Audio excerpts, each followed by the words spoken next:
जीवात्मा जगत के नियम इस किताब में हमारा अभी क्वेश्चन आंसर राउंड स्टार्ट हो चुका है। इसमें हम डिस्कस कर रहे थे ऑटोमेटिक राइटिंग, स्वचालित लेखन।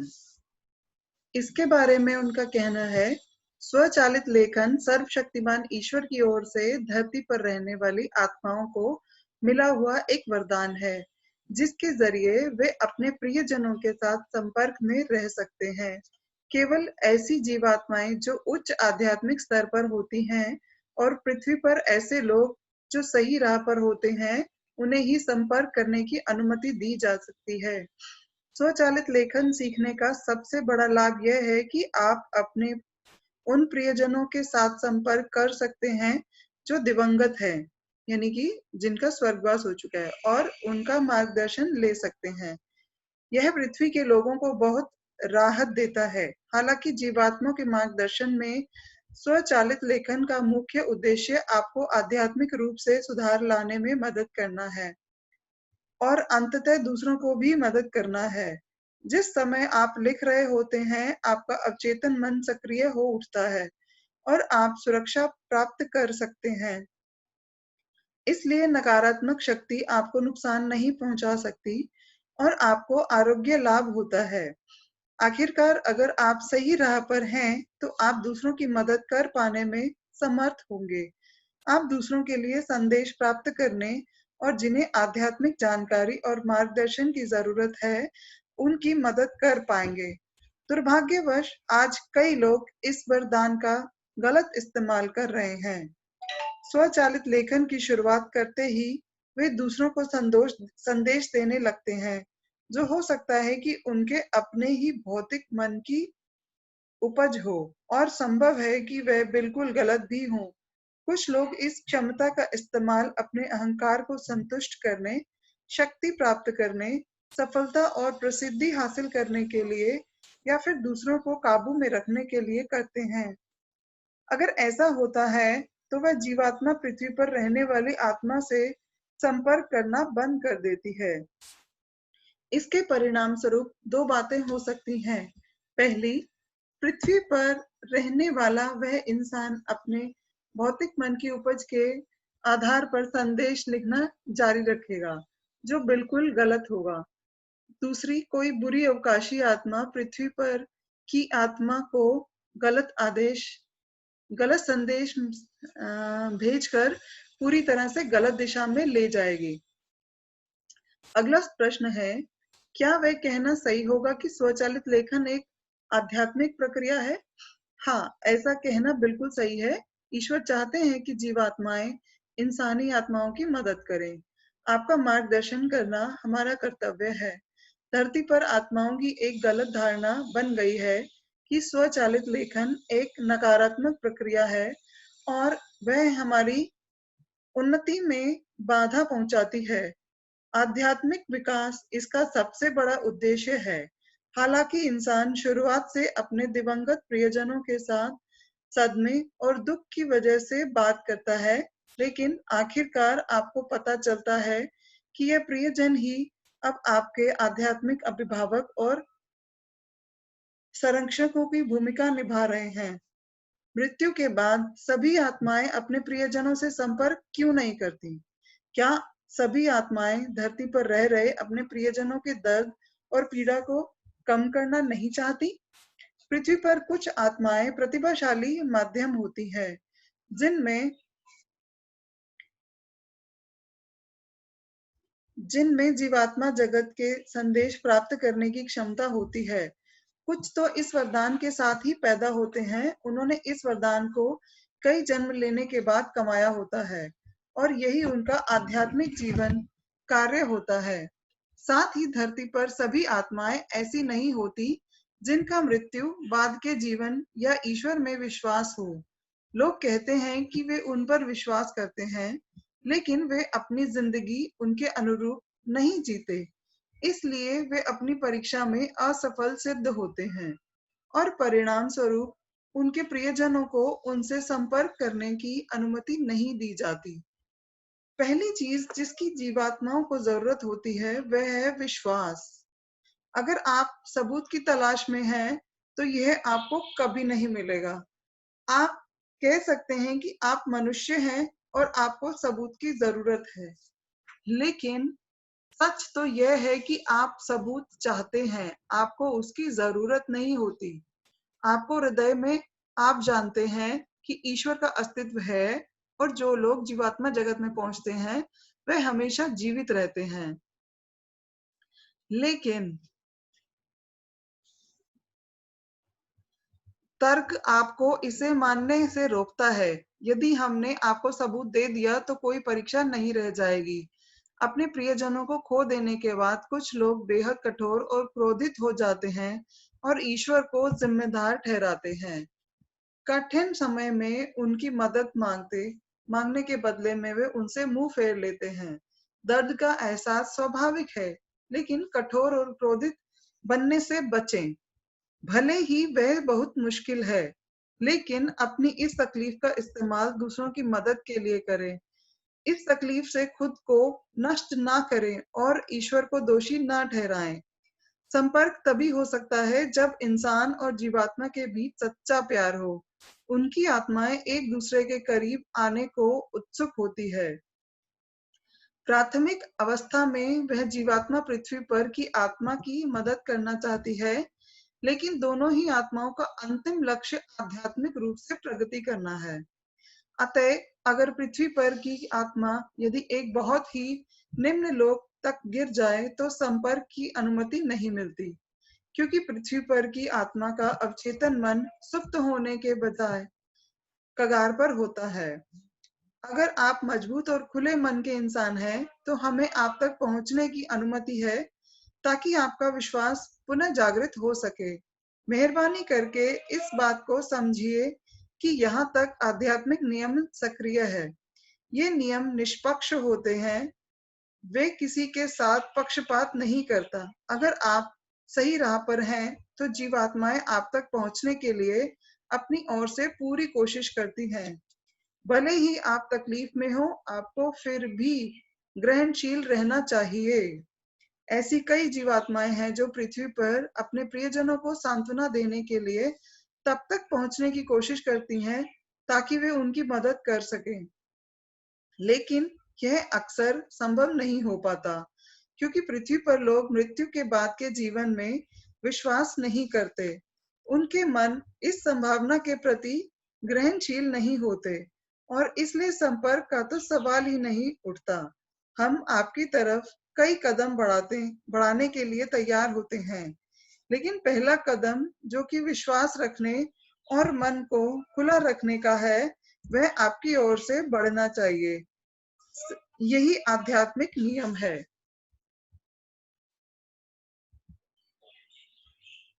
जीवात्मा जगत। पृथ्वी हमारी पाठशाला है, हमारी असली घर जीवात्मा जगत है।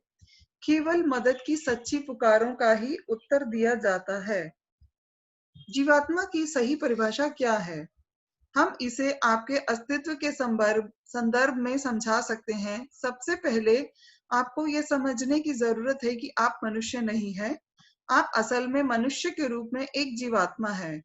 पृथ्वी पर हर व्यक्ति का यही अस्तित्व है।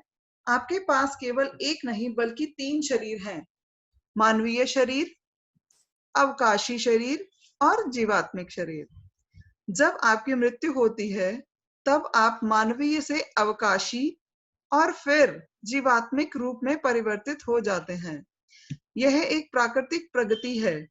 मृत्यु के बाद आपके भौतिक शरीर और भौतिक मन की मृत्यु हो जाती है। आपके अवकाशी शरीर और जीवात्मिक शरीर की तुलना में भौतिक शरीर काफी भारी होता है।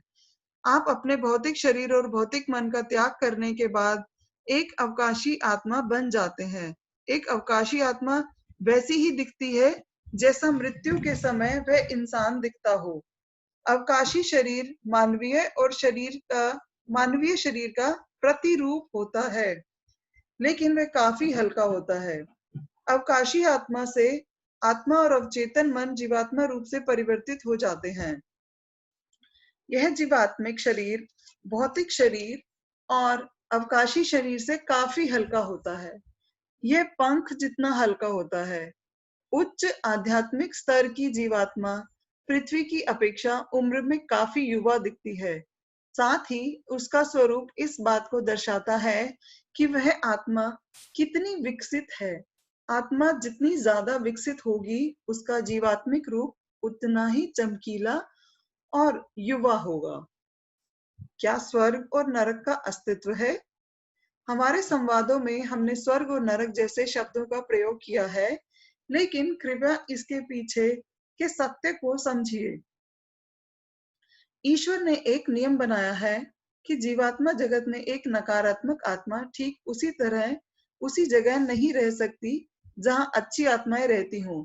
इसलिए जब मनुष्यों ने अपनी स्वतंत्र इच्छा का प्रयोग प्रकाश से दूर जाने के लिए किया, तो उनके सामूहिक स्पंदनों से एक नकारात्मक स्थान का निर्माण हुआ।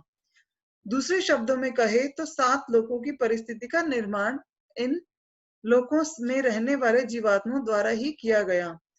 केवल 7 लोकों का अस्तित्व है। स्वर्ग और नरक बस आत्मा के विचारों, शब्दों और कर्मों का प्रतिबिंब है, न इससे ज्यादा न इससे कम। अगर आप सही राह पर हैं, तो आपको डरने की जरूरत नहीं। सत्य का उद्देश्य यह नहीं कि मन में डर को बिठा लें। इसका उद्देश्य तो आपको जगाना है। जैसे 7 लोक होते हैं, उसी तरह 7 विश्व भी हैं। जब आप अपनी आध्यात्मिक यात्रा शुरू करते हैं, तो आप 7वें विश्व तक पहुंचने का लक्ष्य लिए पहले विश्व से शुरुआत करते हैं। हर विश्व के अलग आयाम होते हैं। पृथ्वी तीनों आयामों वाला और तीसरा विश्व है। ईश्वर ने पृथ्वी पर अच्छी और बुरी दोनों आत्माओं को एक साथ रहने की अनुमति क्यों दी है? सभी भली आत्माओं का यह जीवन कार्य है कि इस आध्यात्मिक तौर पर जो सही है, ये करते हुए वे नकारात्मकता से संघर्ष करें। अगर नकारात्मकता का अस्तित्व न होता, तो आपकी आध्यात्मिक तौर पर परीक्षा कैसे होती? भली आत्माओं को नकारात्मक आत्माओं के बदलाव में मदद करने का मौका दिया जाता है, ताकि वे ईश्वर के दिखाए सही मार्ग पर चलें।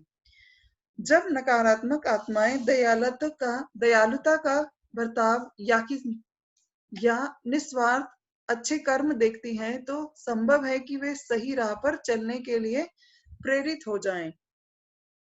क्या ऐसी आत्माओं के लिए कोई उम्मीद है? हाँ, बिल्कुल है, लेकिन तभी जब सुधार की इच्छा वास्तव में मन से जागी हो।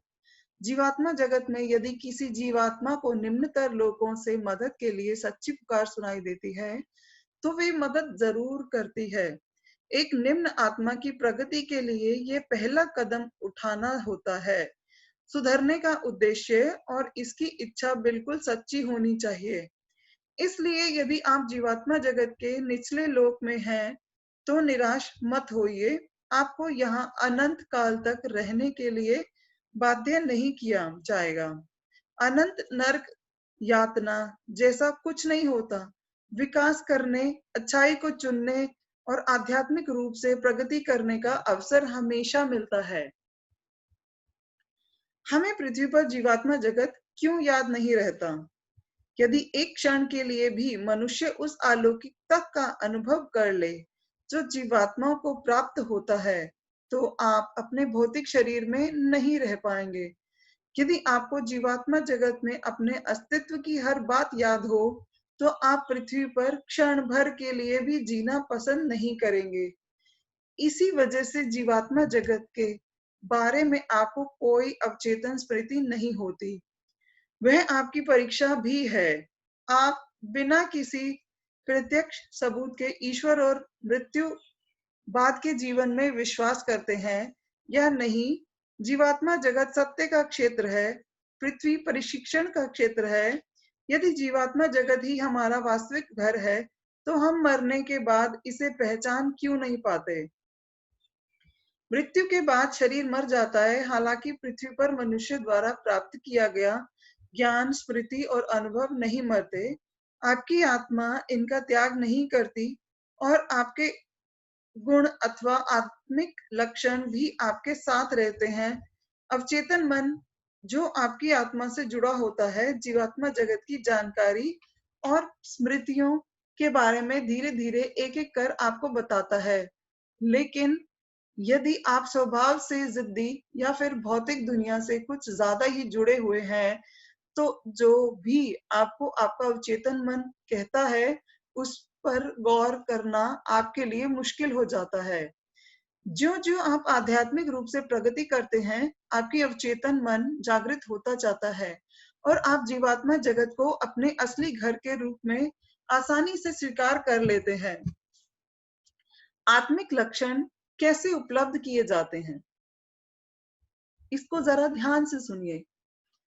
आत्मिक लक्षण वे गुण होते हैं जो आप कई जन्म लेने के बाद उपलब्ध करते हैं। यह इस बात पर निर्भर करता है कि आपने अपनी जीवात्मा को किस तरह का प्रशिक्षण दिया है।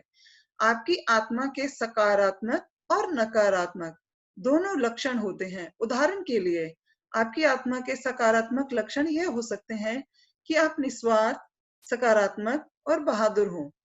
नकारात्मक लक्षण भले ही आपके भौतिक मन की उपज हो, लेकिन बहुत लंबे समय तक आपके साथ रहने की वजह से वे आपका हिस्सा बन जाते हैं। इसलिए आप अभिमानी, जिद्दी और बहुत तार्किक हो सकते हैं। तार्किक बुद्धि जिनकी होती है, उनको अलर्ट हो जाना चाहिए कि वो हमारे भौतिक मन की उपज है। पृथ्वी पर आपके द्वारा अर्जित नकारात्मक लक्षण जीवात्मा जगत में आपके साथ रहते हैं, हाँ, पर ये उतने प्रबल नहीं होते। लेकिन याद रखें, आप पूरी तरह से संपूर्ण नहीं है। जीवात्मा बनने के बाद भी आप में दोष रहते हैं। आप विकास करना जारी रखते हैं, यहाँ तक कि जीवात्मा जगत में भी। हालांकि अगर आप उच्च लोक में हैं, तो इसका मतलब है कि आपने धरती पर अपने जीवन काल में इन गुणों को हासिल करने के लिए यत्न किए हैं, और जो थोड़े अवगुण हैं, उनसे आसानी से छुटकारा पा सकते हैं। उच्चतर लोकों में जीवात्माएं उच्चतर स्तर की चीजें सीखती हैं। Next question. मान लीजिए किसी व्यक्ति को मरने के बाद यह पता होता कि वह निम्नतम लोक में जाने वाला है, तो वह वहां क्यों जाएगा? अच्छी आत्मा अपने आप ही अपने लोक में पहुंच जाती है, क्योंकि अच्छी आत्माओं को उस शांति के बारे में पता होता है जो उनकी प्रतीक्षा कर रही होती है। बहरहाल, निम्नतरीय आत्मा निम्न लोक में नहीं आने का विकल्प चुन सकती है। निम्नतर लोकों में जाने से बचने के लिए यह आत्मा अपने अवकाशी रूप में रह सकती है, जिन्हें आप प्रेतात्माओं के रूप में जानते हैं। स्वतंत्र इच्छा का नियम अवकाशी जगत में भी प्रचलित है। आप पूछ सकते हैं कि इसमें न्याय कहाँ है? कृपया ये समझ लीजिए कि ये नकारात्मक आत्माएं कभी भी आध्यात्मिक रूप से उन्नति नहीं कर पाती, या जब तक वे सत्य का सामना ना कर लें, तब तक अपने कर्मों का हिसाब नहीं चुका सकती। कभी ना कभी उन्हें अपने कर्मों का फल भोगना ही पड़ता है और जीवात्मा जगत में जाना पड़ता है। साथ ही जितना भौतिक समय वे अपने अवकाशी रूप में गुजारते हैं, उनके नकारात्मक कर्म उतने ही अधिक बढ़ते जाते हैं। तो इस तरह न्याय हमेशा किया जाता है। हमारी मृत्यु होने पर क्या हमारे प्रियजन लेने हमें आते हैं? अगर आपकी मृत्यु किसी बीमारी से हो जाती है, तो आपका दिवंगत मित्र और रिश्तेदार जीवात्मा जगत में आपका स्वागत करने के लिए उपस्थित होंगे। ऐसा इसलिए क्योंकि उन्हें आपकी अंतिम तारीख के बारे में पता होता है और वे इस सच से अवगत रहते हैं कि आप पृथ्वी को अलविदा कहने जा रहे हैं। लेकिन अगर आपकी मृत्यु अचानक होती है, जैसा कि हमारे मामले में हुआ, ये विस्की और रेटू की बात हो रही है जिनका एक्सीडेंटल डेथ हुआ था। जैसा कि हमारे मामले में हुआ, जब हमारी अंतिम तारीख नहीं बल्कि एक दुर्घटना थी, जीवात्माओं को आपका स्वागत करने में थोड़ा समय लग सकता है। यदि आप एक भली आत्मा है, तो आप आश्वस्त रहें कि वे आपके स्वागत के लिए जरूर उपस्थित होंगे। आप बस कुछ क्षणों के लिए ही अकेले रहेंगे, इससे ज्यादा नहीं। अगर आप नकारात्मक आत्मा है, तो अपने स्वागत के लिए आप अच्छी आत्मा के पहुंचने की उम्मीद ना करें। यहाँ तक कि अपने दिवंगित प्रियजनों से भी यह उम्मीद ना रखें कि आपका स्वागत करने के लिए वे वहां मौजूद रहेंगे, लेकिन नकारात्मक आत्माएं आपको उन जगहों से ले जाने के लिए आएंगी जिसके आप योग्य हैं।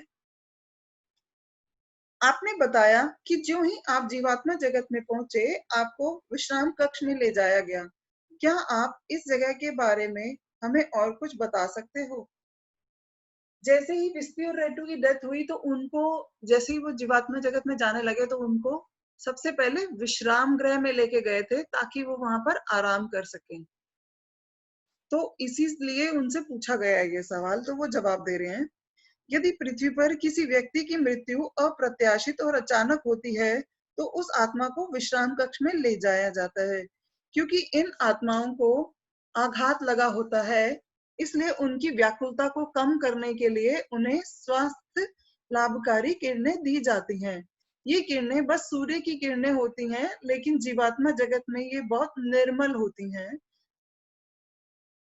हमारी मृत्यु के बाद हम अपने मॉम और डैड को लेकर काफी विचलित थे, क्योंकि उनकी देखभाल करने वाला कोई नहीं था और हमें इस बात की फिक्र थी कि वे अब कैसे जी पाएंगे। इसलिए हमें शांत करने के लिए स्वास्थ्य लाभकारी किरणों को दिया जाना जरूरी था। इसी तरह यदि आघातग्रस्त अथवा व्याकुल आत्माएं शांत नहीं हैं, तो वे इस सत्य को स्वीकार नहीं कर पाती कि वे अब पृथ्वी पर नहीं हैं। यदि वे सदमे में ही रह जाएं, तो जीवात्मा जगत के बारे में उन सूचनाओं को ग्रहण कर उनका मतलब नहीं समझ पाएंगी जिनका दिया जाना है। जरूरी होता है वे अपने नए परिवेश में हर चीज को स्वीकारने, उनकी पहचान करने और उनके अनुसार काम करने में सक्षम नहीं हो पाती। अगर उनको वो स्वास्थ्य किरणें ना दी जाएं, तो वो अपने वहां पर उस जीवात्मा जगत में रहकर अपना विकास नहीं कर पाएंगे, यानी अपनी रिसेप्टिविटी नहीं बढ़ा पाएंगे। विश्राम कक्ष वह जगह है जहां आपकी आत्मा का उपचार होता है और उसे फिर से ऊर्जावान किया जाता है। जब आत्माएं विश्राम कक्ष से बाहर आती हैं, तब वे दोबारा ऊर्जा से भर जाती हैं और उन्हें आनंद का अलौकिक एहसास होता है। हर लोक का अपना अलग विश्राम कक्ष होता है, लेकिन प्रथम लोक से लेकर चौ, चौथे लोक के चौथे स्तर तक विश्राम कक्ष नहीं होता। इसलिए केवल वही आत्माएं जो चौथे लोक के पांचवें स्तर और उससे ऊपर होती हैं, उन्हें ही विश्राम कक्ष में ले जाया जाता है। ये जरूरत से ज्यादा समय के लिए विश्राम कक्ष में नहीं रह सकते। विश्राम कक्ष में रहने का भी एक लिमिटेड टाइम पीरियड होता है, राइट? जीवात्मा जगत के अनुसार ढल जाने के बाद आत्माओं का क्या होता है? एक बार जब जीवात्मा जगत के अनुकूल हो जाती हैं, तो उन्हें अपने नए परिवेश के बारे में सीखना होता है। जो आत्माएं हाल में जीवात्मा जगत में पहुंची होती हैं, उनके मन में कई सवाल होते हैं। कुछ विशिष्ट जीवात्माएं होती हैं जिन्हें इन नई जीव आत्माओं की मदद करने के लिए प्रशिक्षित किया गया होता है। लेकिन यहाँ एक और स्थान है जहाँ आत्माएं जानकारियां प्राप्त कर सकती हैं और इसे शिक्षा कक्ष कहते हैं। शिक्षा कक्ष में ईश्वर के नियमों, ब्रह्मांड की प्रकृति और ईश्वर की हर एक रचना की जानकारी मौजूद होती है। हालांकि वे जानकारियां आत्मा के समझने की क्षमता के आधार पर ही उन्हें दी जाती हैं। जीवात्मा जगत में शिक्षा कक्ष हर भली आत्मा के लिए खुला रहता है। चौथे लोक के चौथे स्तर से ऊपर प्रत्येक लोक में जिस तरह विश्राम कक्ष होता है, उसी तरह शिक्षा कक्ष भी होता है। अत्यंत विकसित जीवात्माएं इन कक्षों में आकर जीवात्माओं को ईश्वर के प्रेम और ज्ञान के बारे में शिक्षित कर उनमें प्रेरणा का संचार कर देती हैं। ये सारे कक्ष ऐसी ऊर्जा से भरे होते हैं जो आपकी आध्यात्मिक सत्यों को बेहतर समझने के सक्षम बनाती हैं। आप अपने अवचेतन मन को और अधिक जागृत करना सीख सकते हैं और अपने अंदर पहले से मौजूद निपुणता को बढ़ा सकते हैं। समस्याओं को कैसे सुलझाया जाए, इसके लिए मार्गदर्शन मांगना और अपने आध्यात्मिक और जीवन कार्य का बेहतर अनुकरण किस प्रकार किया जाए, यह सीखने की सारी जानकारियां वहां मौजूद होती हैं। संभावनाएं अनंत हैं और यह वास्तव में भव्य सीख पाने की जगह है, जहां कई आत्माएं आती हैं और अपने अपने अनुभव बांटती हैं और अन्य ग्रहों और आयामों के बारे में जानकारियों का आदान प्रदान करती हैं। शिक्षा कक्ष की शुरुआती और सबसे अहम भूमिका है आपके अंदर एक भव्य आध्यात्मिक जागृति पैदा करना। जब आत्मा को शिक्षा कक्ष में जानकारी मिलती है, तब उन्हें एहसास होता है कि सांसारिक विचार कितने दकियानूसी हैं। शिक्षा कक्ष आध्यात्मिक सत्यों से भरा हुए एक पुस्तकालय की तरह है। आज की बुक रीडिंग हम यहीं पर ओवर करते हैं।